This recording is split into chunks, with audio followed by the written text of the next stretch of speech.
নারীরা আজ আকাশ ছুঁয়েছেন, কিন্তু প্রশ্ন রয়ে গেছে, সমাজের মানসিকতা কি সত্যিই সেই উচ্চতায় পৌঁছেছে? একজন নারী সাফল্যের শিখরে উঠলে প্রায়ই দেখা যায় তার কাজ নয়, আলোচনা সমালোচনা শুরু হয় ভিন্ন কিছুকে ঘিরে।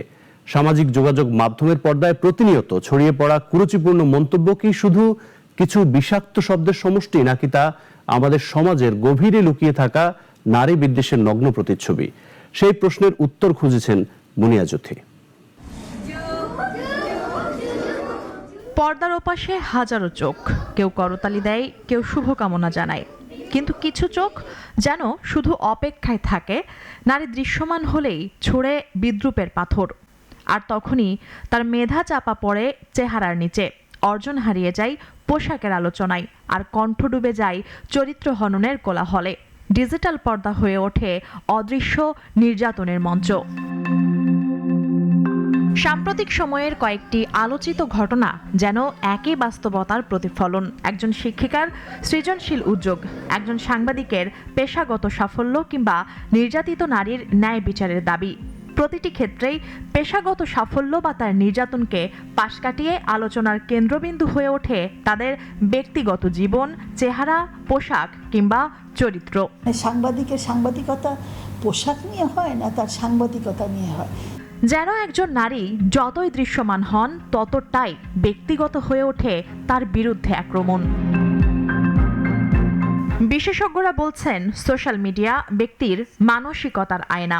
তাদের মতে, সাইবার বুলিং, ভিকটিম ব্লেমিং এর পেছনে সবচেয়ে বড় ভূমিকা রাখছে পুরুষতান্ত্রিক মানসিকতা এবং ক্ষমতার অসম সম্পর্ক। বিশেষ করে নারী ভালো করলে এটা পারে না। পুরুষদের মানসিকতা পরিবর্তন করার খুব প্রয়োজন, স্কুল থেকেই প্রয়োজন।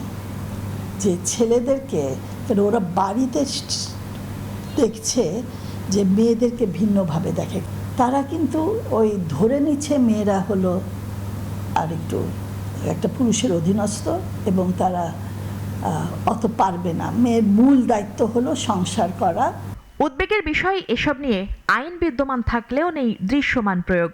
বিশেষজ্ঞদের মতে, ডিজিটাল বাংলাদেশকে যৌক্তিক অর্থে মানবিক করতে হলে বদলাতে হবে শুধু আইন নয়, দৃষ্টিভঙ্গিও।